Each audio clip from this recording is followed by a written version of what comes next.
Hey everybody, Professor Thornock here. Welcome to another demo. Today we are going to go over how to do blind and modified contour line drawings. Supplies are simple for this project. All you need is some drawing paper and a graphite pencil. I'm using an HB, and in case you're wondering what's up with my pencil today, I've got something called a pencil extender on that. Helps when my pencil gets too short so that I can hold it comfortably.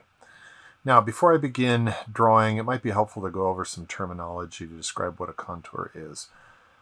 Contour is basically the outline of something. Here we have a water bottle. The shape of the water bottle, or the silhouetted outline, is its exterior contour. It separates it from the environment in which it resides, like a background of the table or whatever. Now, you can think of it as sort of like a border on a map. When drawing something, we look at both the exterior contour and its interior contours. Interior contours are outlines of details within this object. In this instance, I can see reflections that have a shape. I can see the straw inside the bottle. It has a contour. There's a little rib texture on the bottle. There are details in the nozzle and so on. So each having contours that we will need to describe by using contour lines. Now, we are going to start with a blind contour drawing. This means just that. We will have to do a drawing without looking at the drawing. It seems silly, but it actually helps us start to focus on our subject and less on our drawing. It will help us develop our observation skills. Now, there are a few rules when making blind contour drawings, and let's talk about them now. First, we don't look at our paper.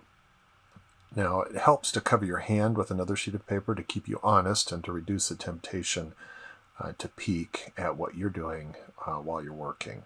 Number two, you are coordinating your eye with the tip of your pencil. So wherever your eye goes and observing the subject, your pencil makes a corresponding mark. So if my eye moves left, I make a mark that goes left, and so on.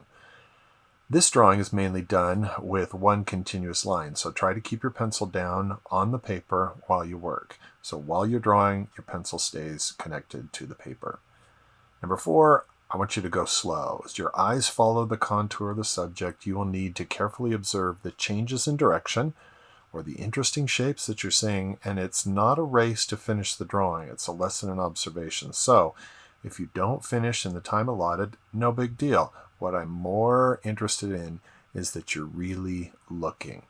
And lastly, make sure to draw what you see, not what you think you see. Now, this sounds strange, but we often draw our idea of a thing and ignore what is really before our eyes. If you think about when you were young and in kindergarten, you were making drawings of trees, you didn't really look at trees to make a drawing of them. You kind of drew the idea of a tree, and they ended up looking kind of like lollipops. So go slow. It will help here.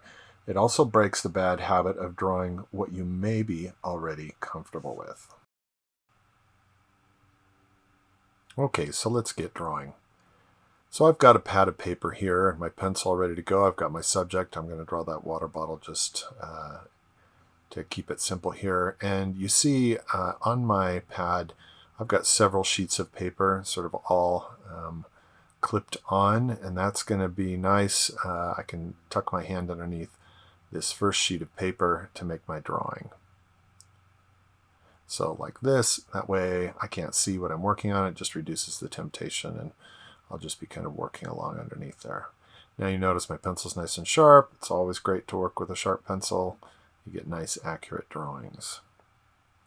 Okay, so I'm going to set my pencil down, cover my hand, and lucky you, you do not get to see what I'm drawing. But I'm slowly moving my eyes around the subject and making a corresponding mark.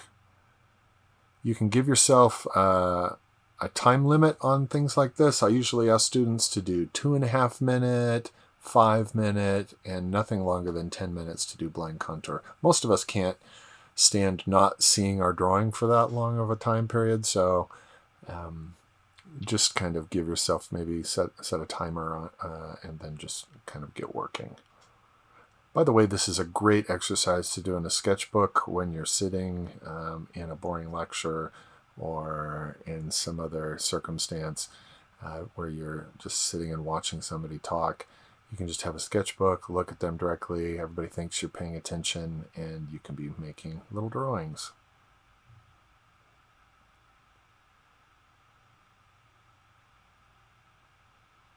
So again, I'm not worried about what the drawing is going to look like. I know it sounds silly. Again, it's not about the drawing, it's about the process in this instance.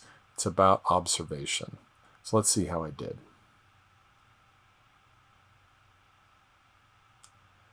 Okay, kind of crazy looking, right? That's the beauty of these things. Don't worry about what they're going to look like. They're going to be funny looking. And hey, I've got a lifetime of drawing under my belt, and mine still never turn out quite right. And that's okay, because it's not about that. It's about getting and paying attention to my subject matter. Once we've become familiar with the blind contour technique, it's time to try modified contour drawing. So this time we get to occasionally look at our drawing as we work. That's the difference. But like blind contour drawings, there are a few rules. Number one, you can flip your eyes between the subject and your drawing. For your first attempts, try keeping your eye on the subject while drawing and only looking down at your paper occasionally to sort of check your progress. Think of it like 70% of the time you're focusing on your subject, 30% of the time you're focusing on your paper. You can work up to about 50-50 the more drawings you make. And think of your eyes like windshield wipers set on intermittent. They sort of flip back and forth, back and forth. Number two, again, we're coordinating our eyes with our hands and our pencil. Number three, stop occasionally and assess your progress. If your drawing is getting way off, correct yourself just by picking up the pencil and putting it down where it should be. Also, remember, you're drawing what you see, not what you think you see. And lastly, no erasing.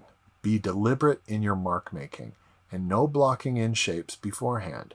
This will mean that your drawings are going to be off. That's all right. We're not worried about proportion and scale or any of those things right now. Don't think that every drawing has to be like a photo. It isn't.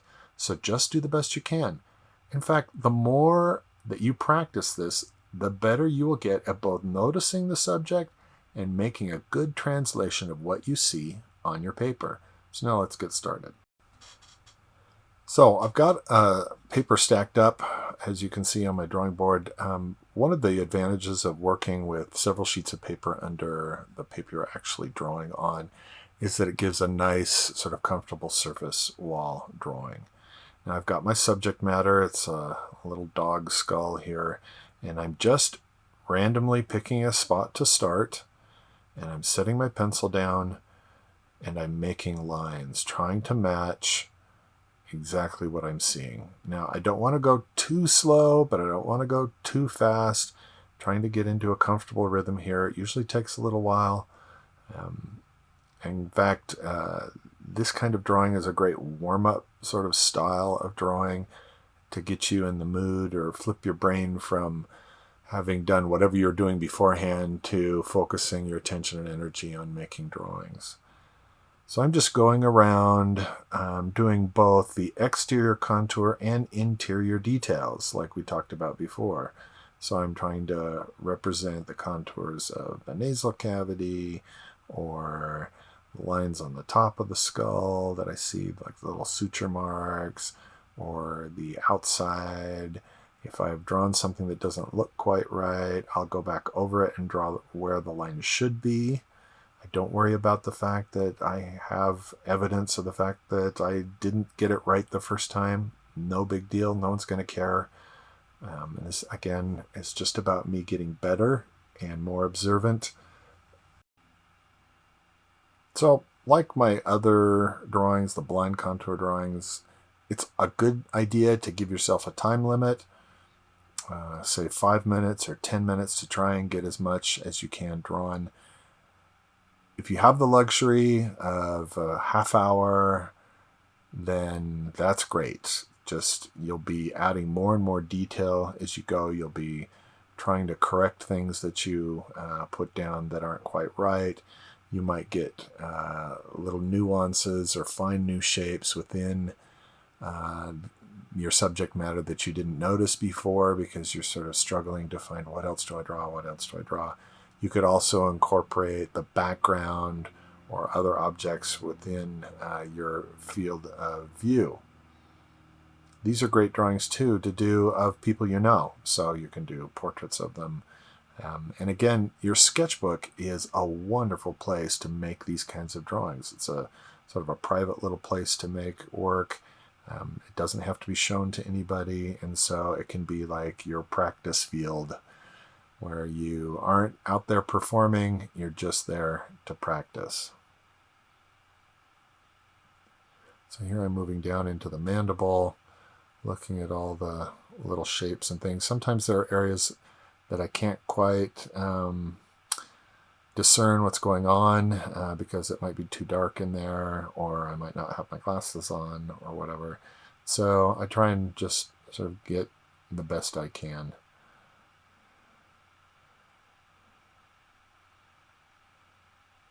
And you can see every now and then I sort of stop and pick up my pencil. Another thing that you can do is sometimes I sort of ghost over where I'm going to make the line. So it's like I do a practice line without actually touching the tip of my pencil to my paper. Think of it like a golfer who's on the putting green. They will, before walking up to the ball, they'll sort of survey the green and its dips and hills and things, and then they'll stand there and sort of practice their swing 2 or 3 times and then step up to the ball and hit it. That's kind of what I'm doing. I'm sort of thinking, okay, is it kind of this shape or that shape? How am I going to have to move my fingers to get that part of the drawing right before I commit?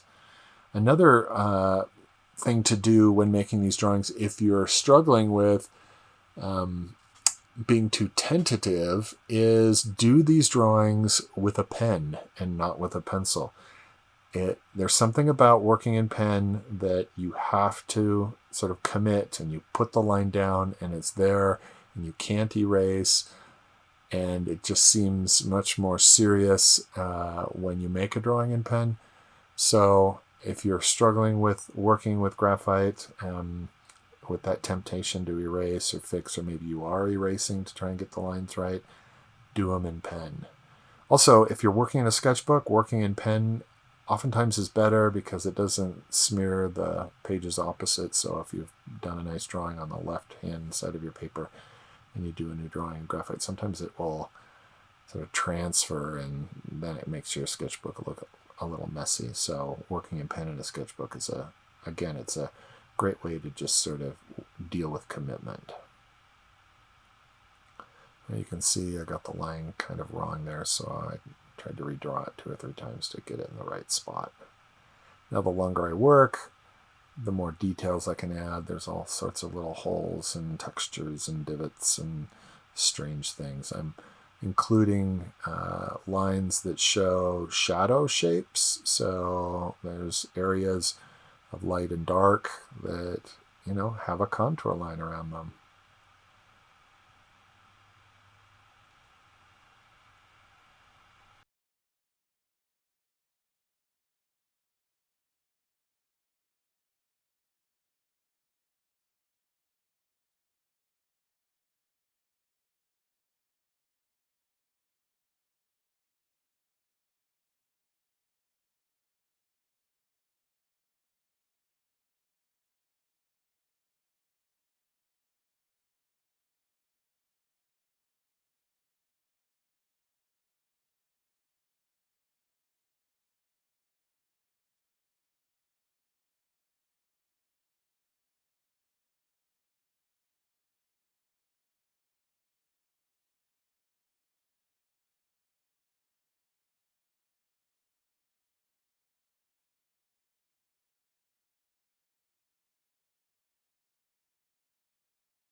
Well, I'm just about done. Thanks for watching, you guys. I hope you found this useful.